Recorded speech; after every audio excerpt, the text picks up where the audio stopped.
Deməli, bugünkü dərsimiz internet olacaq. Bölüm 14. İnternet nədir?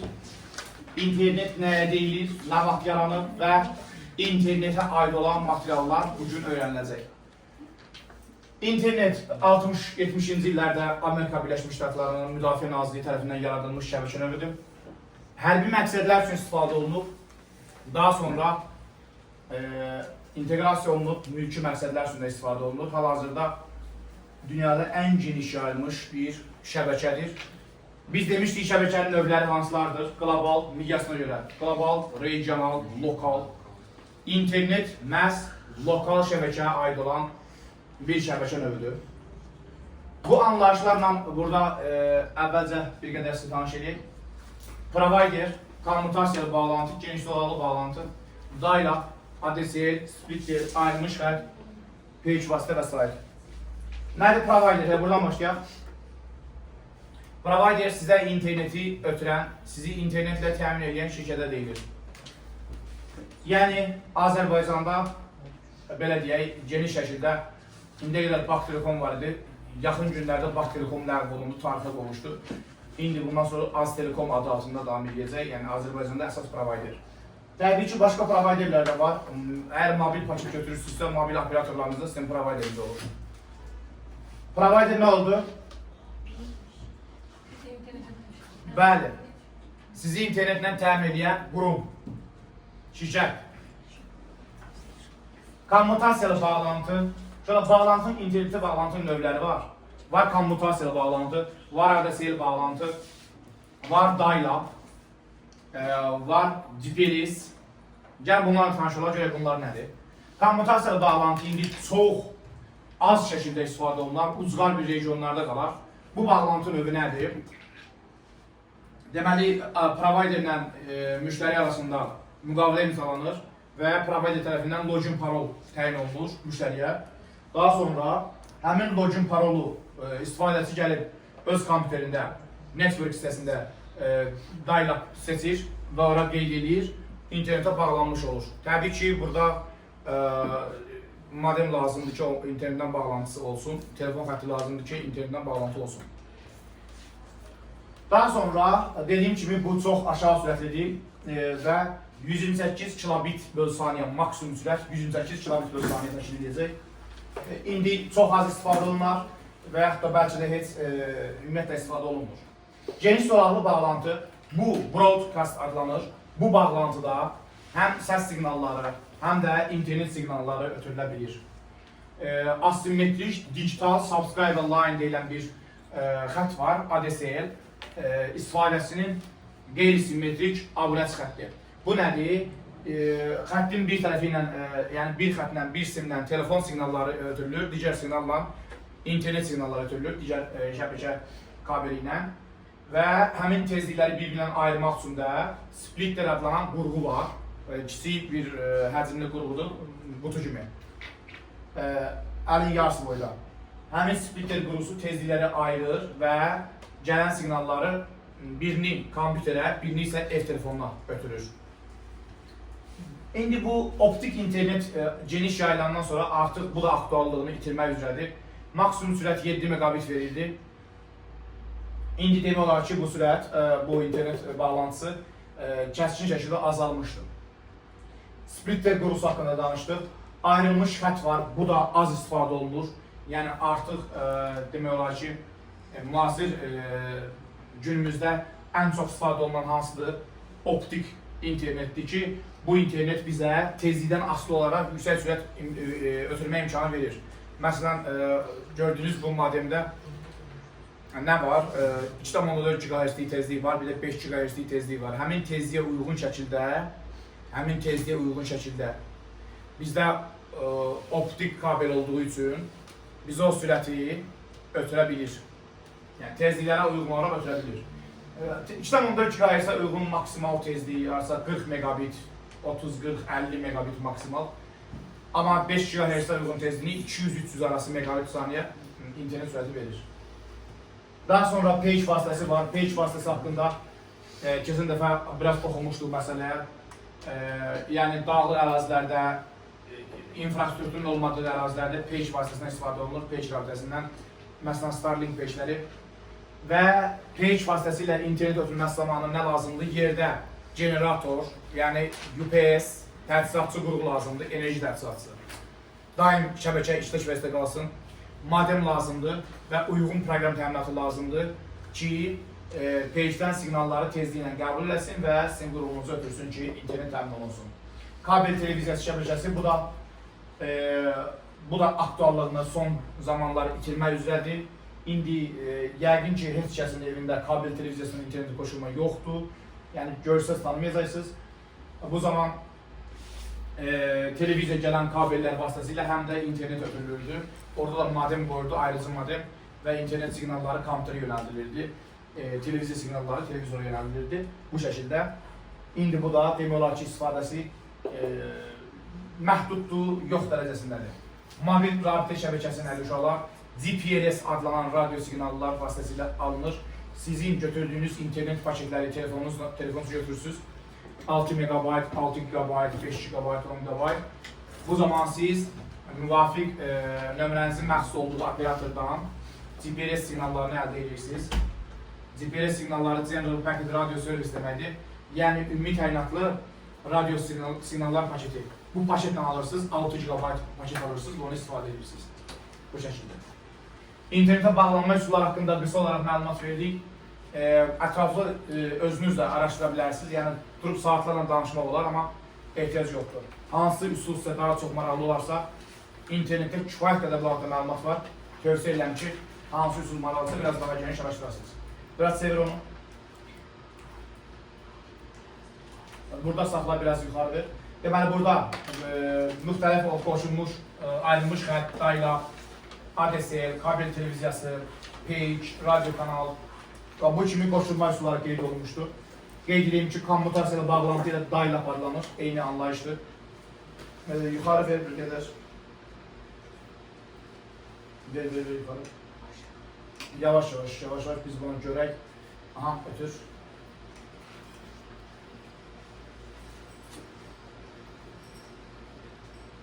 Saxla. Biraz yuxarı. Başlayalım. İnternetdə ünvanlama və protokollar. Uşaqlar, internetdə ünvanlama yəni nə başa düşülür? A kompüterindən B kompüterinə gedən məlumatlar öz başına xaos şəklində, ünvansız şəkildə təbii ki, gedə bilməz.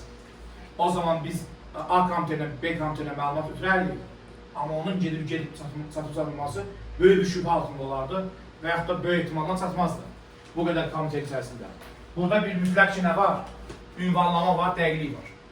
Ona görə də bilmək lazımdır ki, internet siqnallarını, məlumat siqnallarını daşıyan protokollar var.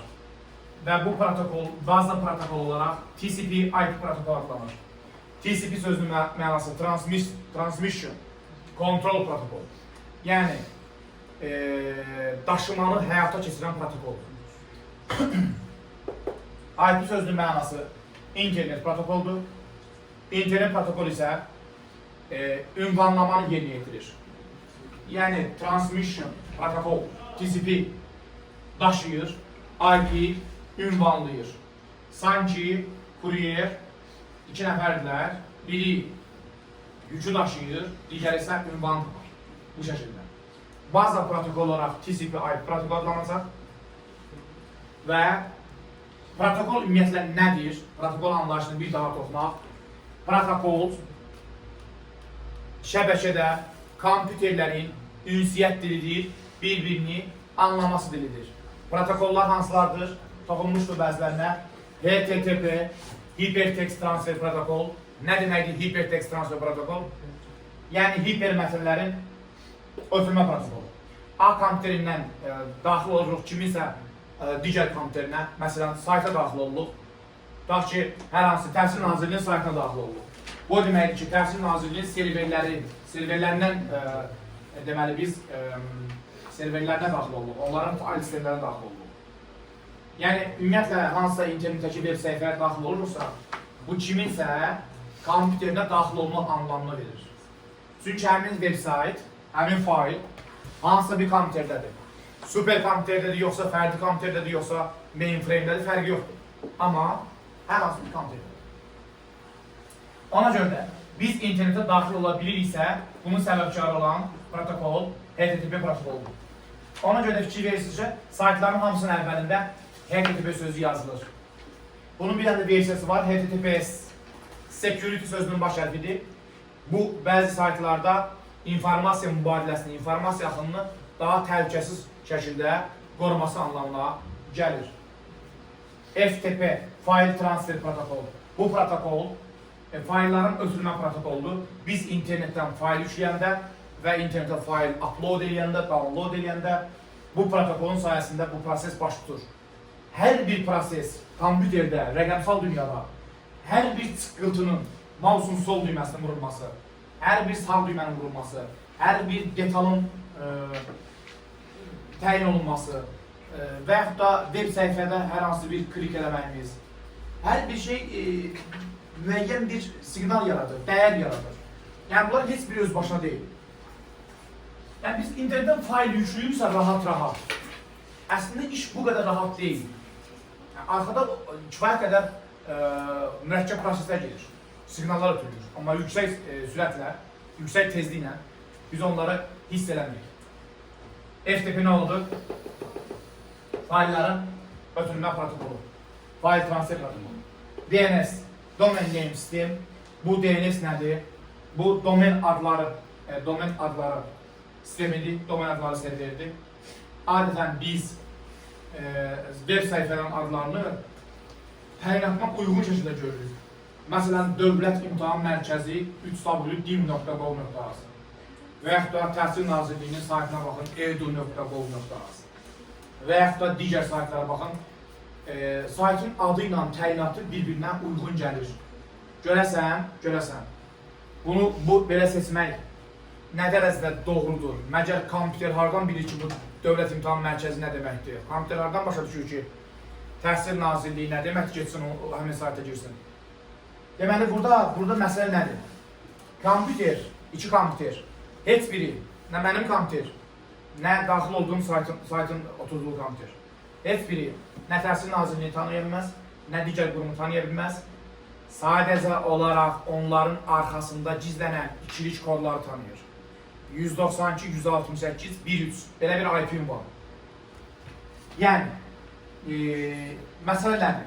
IP ünvanları maskalamaq üçün onları biz yadda saxlaya bilməliyik. Sən nə qədər yadda saxlaya bilərsən ki, 192, 168, 5-4, 192, 168, 7-7. Amma tutaq ki, sənə lazım olan bir qurumun rəsmi saytına daxil olmaq üçün sən dərhal saytın adını yazsa gəlir. Niyə?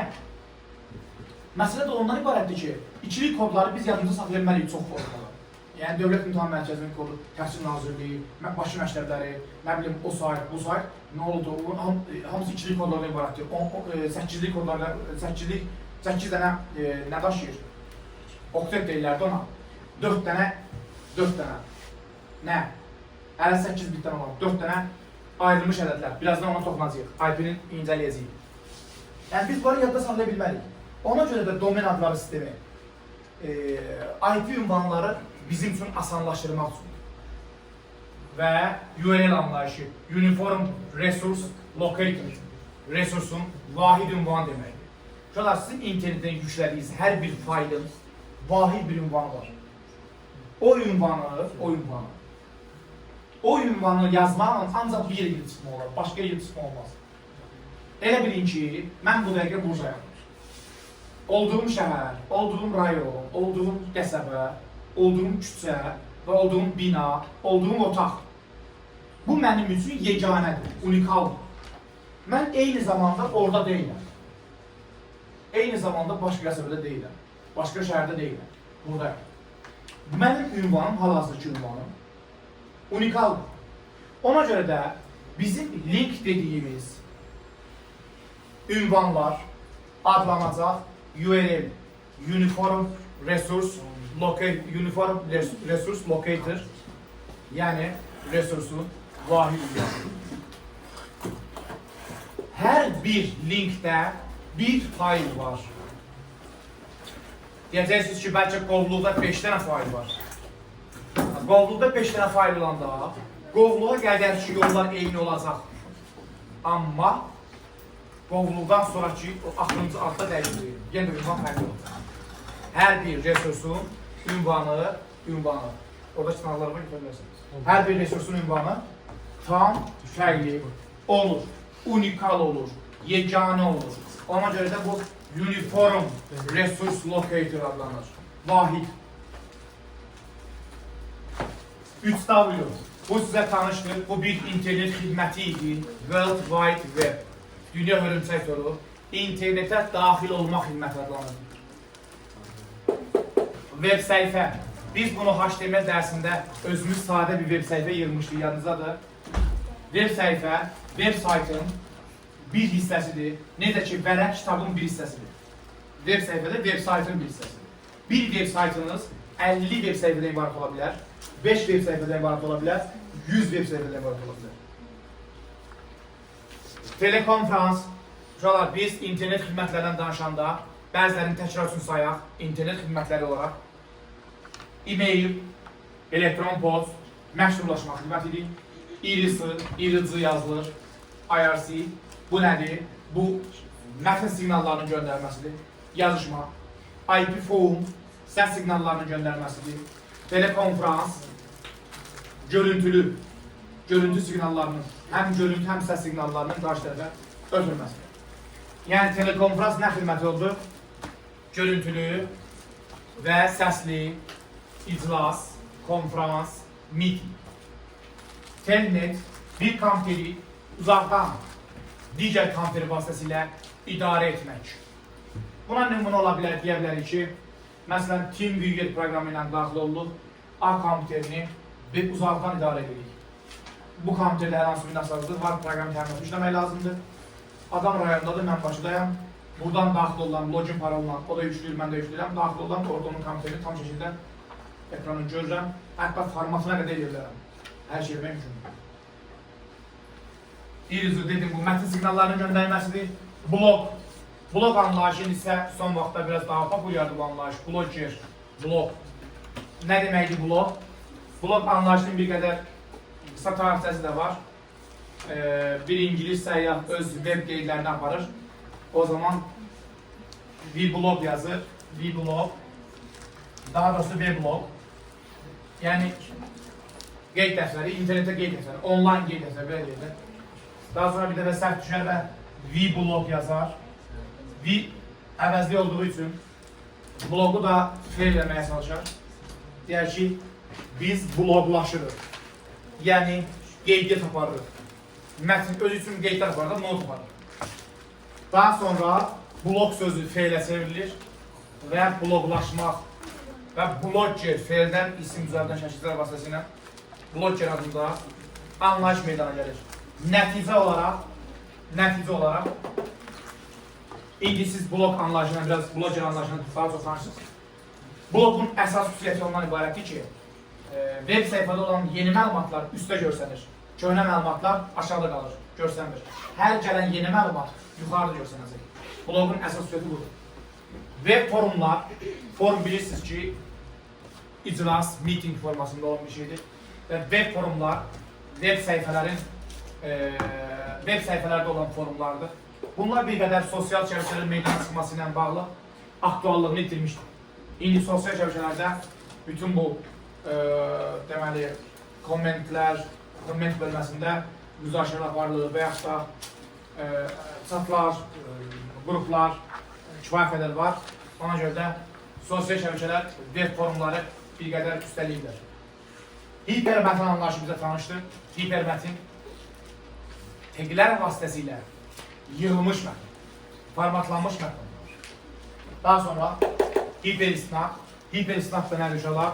Bizim web səhifələrdə gördüyümüz rəngli linklər, hansı ki, biz o istinadlara toxunuruq, o sözü toxunuruq, hər hansı bir səhifəyə keçiririk, hər hansı bir sayta keçiririk. HTML dərsində də biz hiperistinadlar yaratmışdıq, yadınızdadırsa, və istinadlara toxunan kimi hansısa bir səhifəyə keçirdik. Aydındır? Davam edelim. Burada TCP/IP-nin səviyyələri var. Tətbiqi proqram səviyyəsində işləyən protokollar, nəqliyyat səviyyəsində işləyən protokollar, internet kanal və yaxud da fizik səviyyədə işləyən protokollar. Daha sonra biz gələk IP ünvana, bu məsələyə çox fikir verin. Bu qəbul testlərində də tezdə düşür. IP-ni həm də özünüz də dünya görüşünüz olaraq bilməyiniz yaxşıdır. Nədir IP? IP 4 ədəd oktet adlanan onluq say sistemində verilmiş ədədlərdən ibarətdir. Yəni bunlar onluq say sistemidir. Hər onluq ədəd 8 bit daşıyır. Ona görə də onlara oktet deyirlər, yəni 8-lik. Bəs yaxşı, niyə 8-lik? Biz bildiyimiz kimi bir bit vasitəsilə neçə simvolu kodlaşdırma olar? 2 simvolu. 0 və 1. Bu sandığı 0, bu sandığa 1 demək olar. 1 bit vasitəsilə. Bəs 2 bit vasitəsilə?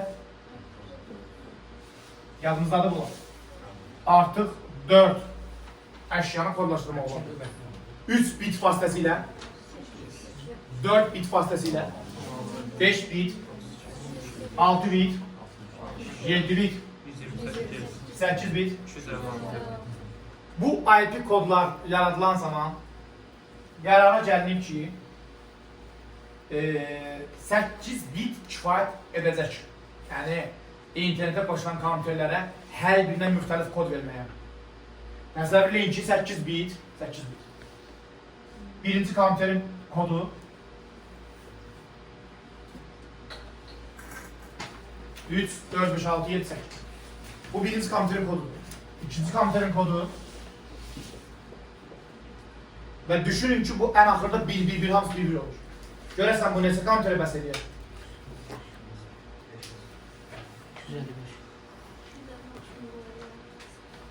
255. Əgər belə olsaydı 0-1, 0-0, 0-1, 1-0, 1-1. Neçə kompüterə bəs edirdi bu? 4. 4 hardan gəldi? 2 üstü 2. Niyə 2? İkili say sistemindəyik. Düzdür. İndi siz düşünün ki, bu bir dənə ədəddir. Məsələn, 192-nin kodudur. Biz 8 bitlə 256 kompüterə kod verə bilərik, düzdür. Amma burada 8 bit yoxdur ki. 8, 8, 8, 8. 32 bit var. Yaxşı, 8 bitlə 256 kompüterə kod verə bilirik, başa düşdük. Bəs 32 bitlə 232 sayda kompüterə kod verə bilərik. 232 sayda. Aydındır. Nəzərə alın ki, 216 65536 demək. Onda 232 olar. 216'nın kvadratı. 65536'nın kvadratı. Yəni, belə bir ədəd. Bu da təbii ki, milyondan yuxarı rəqəm eləyir. Bəlkə də milyard. Milyarddan yuxarı. Hə, böyle rəqəmdir. 4 milyon. 4 milyonsa milyard. Milyard var. 4 milyarddan çox IP ünvan demək. Deməli, qaçar, mən danışım. Deməli, biz IP ünvanlar vasitəsilə kifayət qədər çoxlu kodlar verə bilirik. İndi burada bir şey də baxın ki, bu IPv4 adlanır, versiyon 4. Versiyon 4 nəyə görə? 4 dənə ədəd var ona görə. Bunun yeni versiyası da var, versiyon 6. Versiyon 6'da da sizdə neçə bit olacaq? 4 dənədir, hələ 8 bit. 32 bit. Yəni IP neçə bitli soruşsalar 32 bit deyirsiniz. Niyə 32 bit? Baxın da var. 4 dənə 8 bit. 32 bit. Amma IP versiyon 6'da 6 belə ədəd varsa 6 vur 8 48 bit olacaq. Aydın mı? 48 bit. IPv4 orta məktəb proqramında IPv6 öyrənilmir. Ona görə də siz yalnız IP deyəndə elə IPv4 nəzərə alacaqsınız və 32 bit olduğunda yadınızda çıxarmırıq. Burası aydındır. Düşünün ki, IP ünvanlarda kifayət qədər müxtəliflik çox olduğu üçün biz onları nə ilə əvəzləmişik? Domen adları ilə. Domen name sistemlər əvəzləmişik. Bayaq bu arada danışdıq. Ona görə də sizin gördüyünüz bu sayt adlarının arxasında belə bir ikilik kodlar dayanır. Göründüyü üçün bu qədər kodu heç kim yadına saxlaya bilməz. Onu kompüterin göstərə bilməz ki, bu kompüterə daxil olur. O ünvanı verə bilmərik. Amma belə bir adları vermək kifayət qədər rahatdır. Aha. IP ünvandan danışanda, bax bir şey baxın. IP ünvandan danışanda sizin bilməli olduğunuz ən azı 3 dənə məlumat var. Birinci məlumat odur ki, IP ünvan 32 bit daşıyacaq. Bunu dəqiq bilməliyik. İkinci məlumat odur ki, IP ünvan 4 dənə oktet adlanan, 4 dənə, 5 dənə yox ha, testlərdə filanında qarşıda 5'i çıxa biləcək, 6 çıxa biləcək. Olmaz.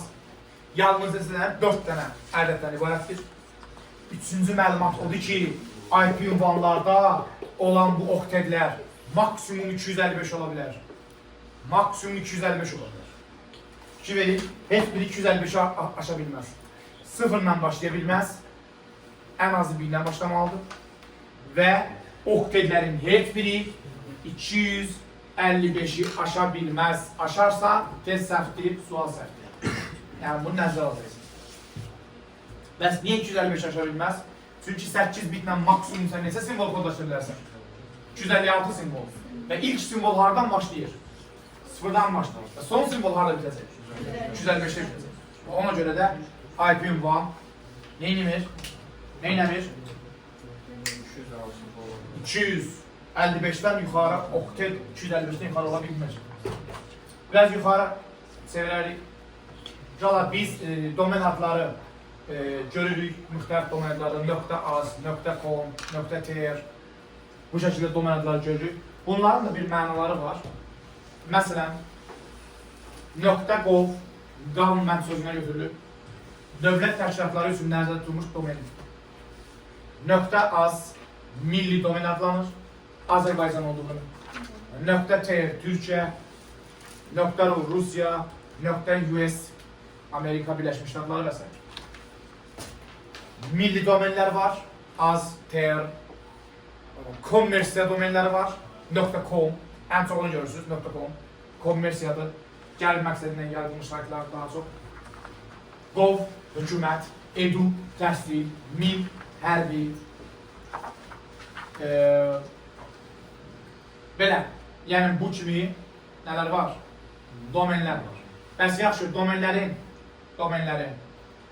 birinci dərəcəli, ikinci dərəcəli bu formada fərqlənməsi varmı? Var. Var. Ona görə də biz gəlin bir dənə URL-i təhlil edirik.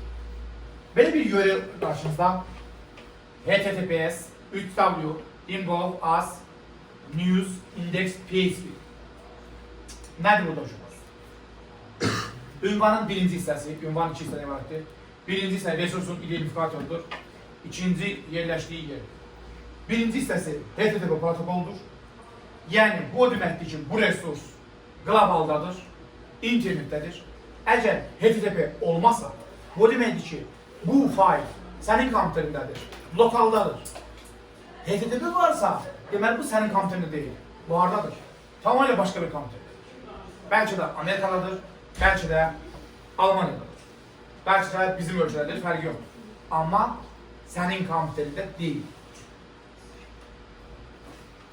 Aha. Deməli, vermə yuxarı, mən burada danışacağım mənə. Deməli, birinci hissə nə oldu? HTTP hissə oldu. Qalan hissəyə baxırıq. 3w.dim.gov.az. Burada dim.gov.az resursun yerləşdiyi kompüterin domen adıdır. Bu nə deməkdir? Bu deməkdir ki, bu resurs harada yerləşir? Biz bunun adından da bilirik ki, bu resurs Dövlət İmtahan Mərkəzi serverlərdə yerləşir. Bu fayl Dövlət İmtahan Mərkəzinin serverlərində yerləşir.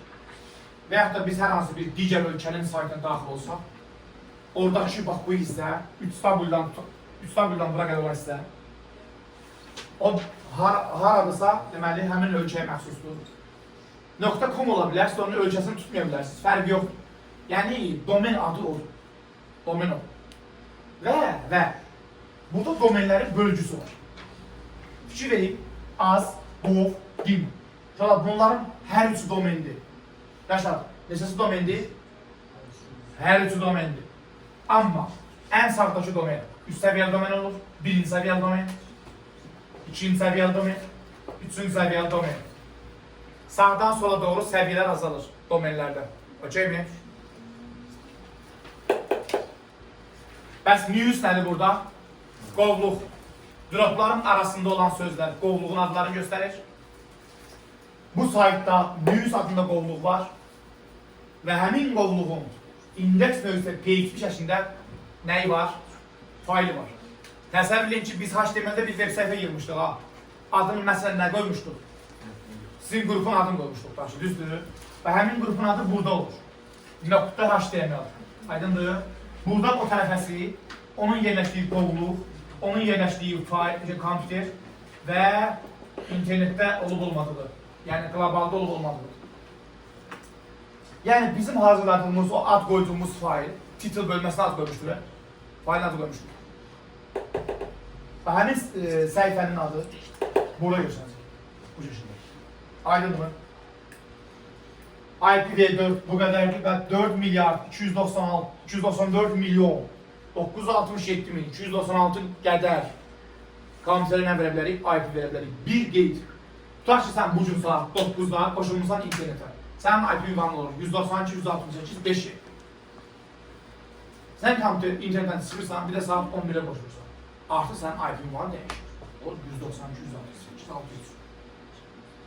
IP ünvanı nədir? Elə bil ki, getmirsən qonaqlığa, getmirsən toya, qış vaxtıdır, üst geyimini çıxarıb ora təhvil versən, qardiroba. Sən mənə kod verirlər ki, bunu qoy cibinə, çıxanda verərsən, sənin paltarını verərik. Olub başınıza gəlib. Elə misin? Odur. Sən internetə qoşulanda şəbəkəyə, sən bir kod verirlər ki, sənin nömrən budur.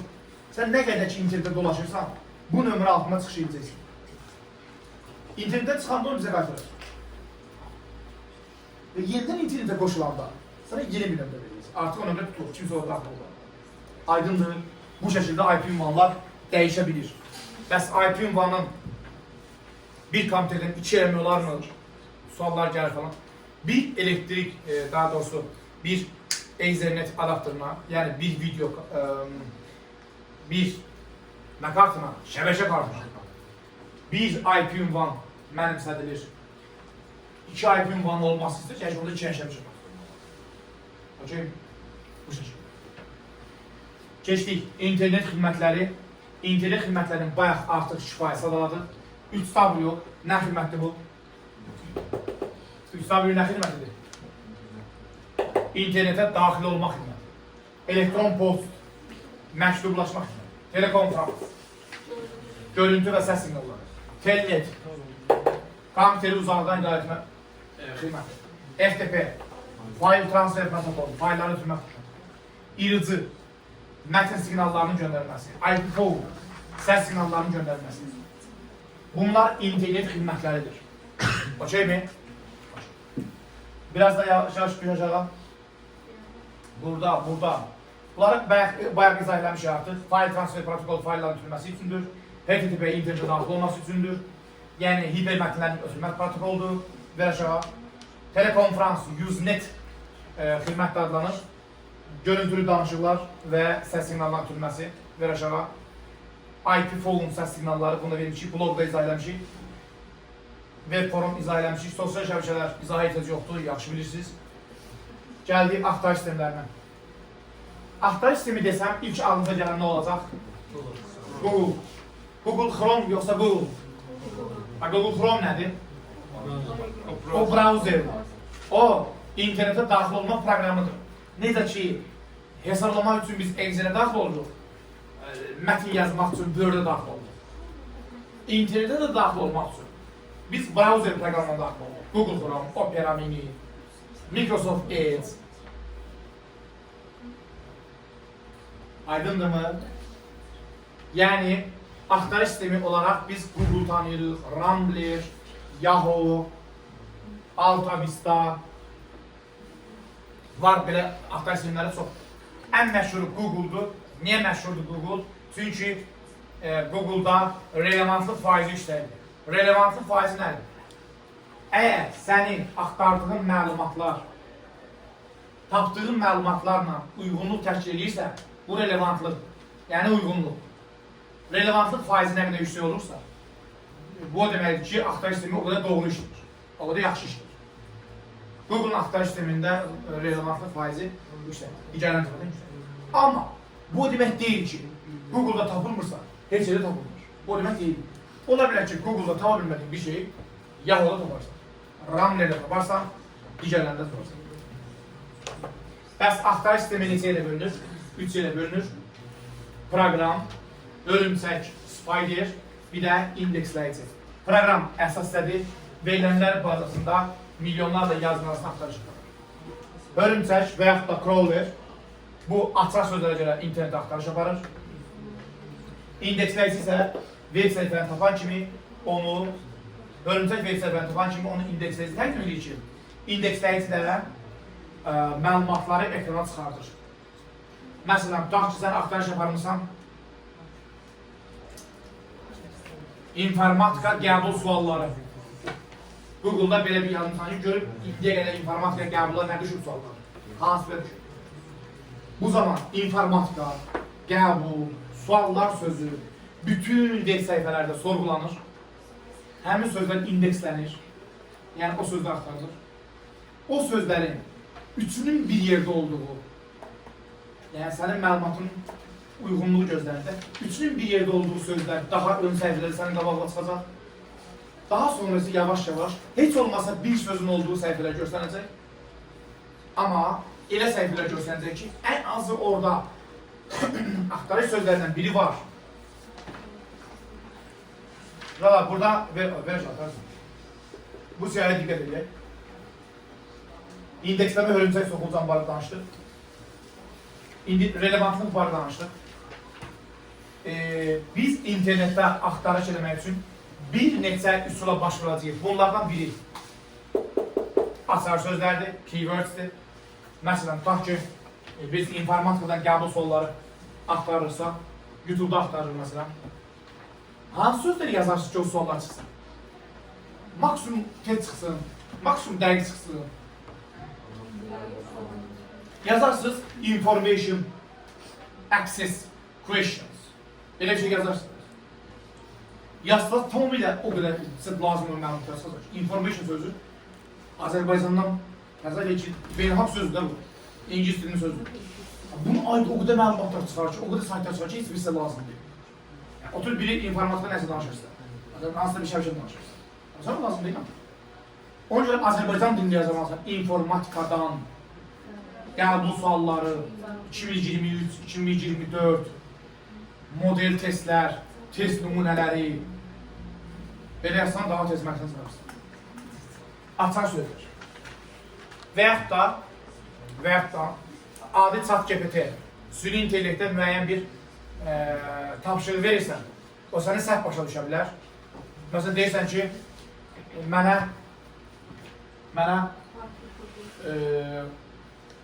Python şəkli göstər. Nəzərən ki, Python həm də ilan alır. Python. O şəkilləri təşkil edə bilər. Python haqqında danış deyərsən, ilan haqqında sənə 100 vərəqli bir səhifə estirasını deyər. Amma sənə bu lazım deyil. Ona görə də açıq sözdə daxılsın. Python, proqramlaşdırma dili, Azərbaycan dilində, Python haqqında məlumatdır, onda artıq məlumat. O şey, bizdə internetdə axtarış üçün müəyyən əməllər var. Açıq sözdə məntiqi əməllər, riyazi əməllər.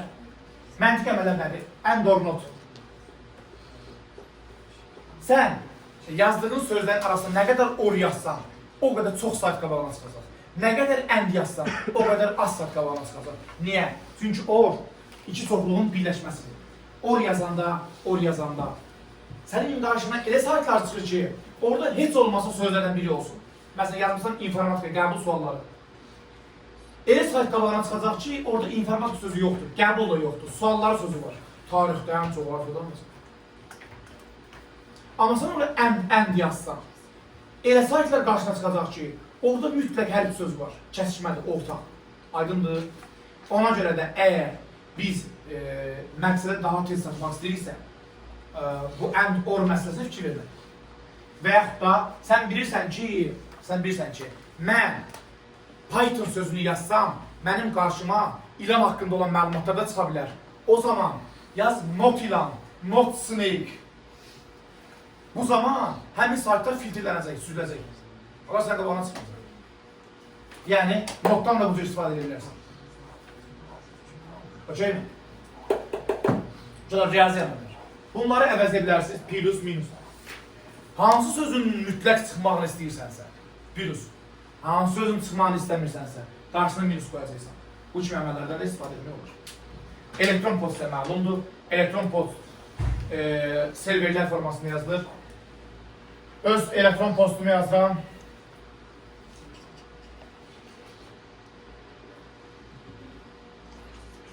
Şifrəsini yazsın.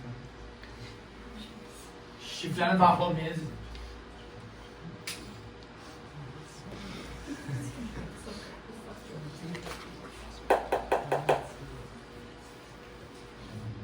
Aşağı bax burada bu ət işarəsi ki var. Buna bəzən ət işarəsi deyirlər. Buna bəzən Rusda salaçka da deyirlər. Eytala deyirlər. Bu işarənin sağ tərəfi adlanır server. Yəni o demək ki, mən Google'un serverlərində yaratmışam elektron postu. Gmail, Google'un postudur. Bu işarədən sol tərəf isə name, ad hissəsi. Yəni bu mənim şəxsi təyin edədiyim bir ad. Aydındırmı? Bu şəkildə. Daha sonra, biraz da aşağı düş. Okey. Ver. Bunları danışmışam. Danışmışam bunları. Yəni biraz yuxarı sitələrdən baxın. Google AltaVista, Lucas, Yahoo, Excite, Ramble, Yandex danışmışıq bu ayda. Qaldır yuxarı. Bunlara aid bu axtarışa aid nümunə göstərəcəm sizə. Gəl ver. Yavaş. Burada bayaq kimi domen adı, server və istifadəçi adı.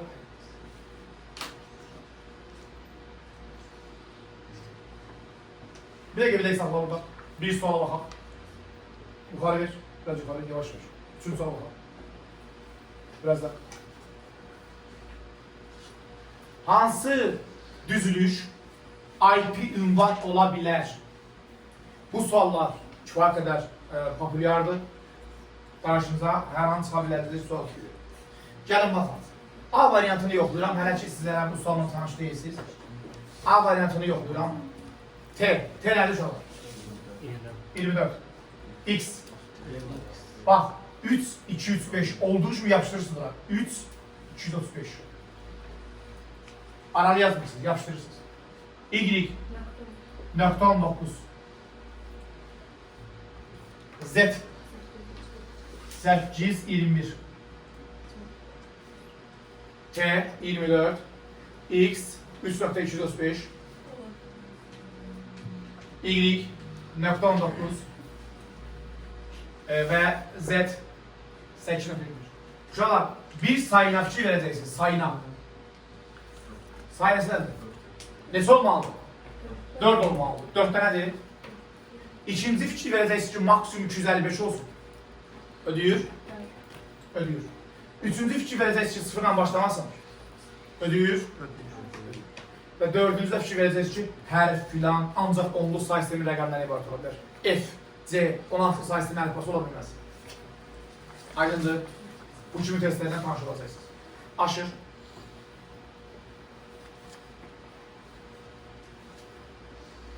Bir dəqiqə. Zala bu sual. Belə bir sual var ki, şagirdlər imtahan verənlər axtarışın nəticəsi 7300, şagirdlər imtahan verənlər 2150, imtahan verənlər 3350 və şagirdlər sual.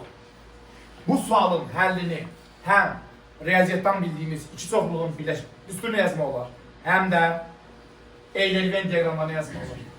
Eylel-Venn baxaq. Demək, sorğu şagirdlər, sorğu imtahan verənlər. həmişə bu element diaqramlarını dolduranda birinci əndi kəsməndə olur. Əndi neçə olar? 2150. Onda imtahan verənlər, bura nə qalır? İmtahan verənlərdən çıxış şagirdləri. 3350 çıxılsın 2150 neçə olur? 1200. 1200. Və bizdə deməli bu hissə naməlumdur. X. Biz də bilirik ki, iki çoxluğun fərqlərinin üzərindən kəsmənin gəlində nə olur? Birləşmə olur.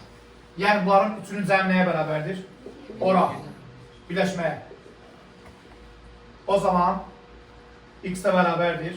7300 çıxılsın neçə? 3150. O da bərabərdir. 3000 neçə? 3150. 3150. Amma bizdən nəyi soruşur? 7300'de 3300. 4000 qalır, neçə qalır? 4150 qalır. 3350. Bunların üzərinə neçə edir? Hə, 3350. Onun nə qalır? 3950. 3950. Amma bizdən nəyi soruşur uşaqlar? Şagirdləri soruşur ha. O zaman şagirdlərin ümumi bu çevrə nə qədər olacaq?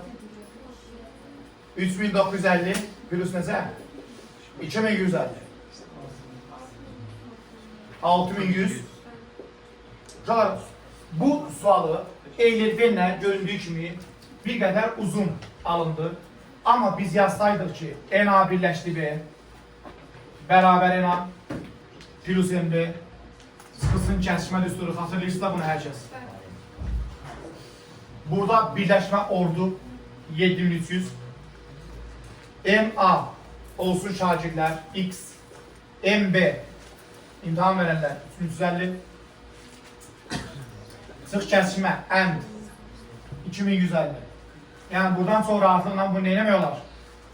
Tapmaq olar. Buradan bunun çıxanda nə qalır? 1200 qalır, hə? 1200 də buradan çıxanda nə qalır? 6100. İndi bəzi misallarda sualların şərtin verilməsinə görə bəzi misallarda bu düsturdan işləmək yaxşı olacaq, bəzilərində olmaz. Qeyd edeyim ki, bu düsturun 3 müxtəlif çoxluq içində olan forması var. Onu əzbər bilmək lazımdır. Dəftərə qeyd edirsiniz, bilmirsinizsə əgər A birləşdi, B birləşdirsə bərabər NA plus MB plus NC çıx N A kəsişdi B çıx N B kəsişdisə çıx N A kəsişdisə plus üçünün bircə keçməsi. Bir çox misallarda eylirvendənsə bu daha rahat olacaq. Yəni hər ikisini bilməliyiz yaxşı ki, özünüz baxın ki, burada verilənlərin daha çoxluğu varsa elə buradan yazın. Yox, gördünüz ki, burada verilənlər yarımçıqdır, onda eylirvendlə yazın. Bir qədər yuxarı qaldı, görək oxşar sual varsa yazarıq, yoxdursa eybi yox, ev tapşırığına baxarıq. Yoxdur, okey. Yəni, qaydası belə. Oldu. Çox sağ olun, təşəkkür diqqətə görə.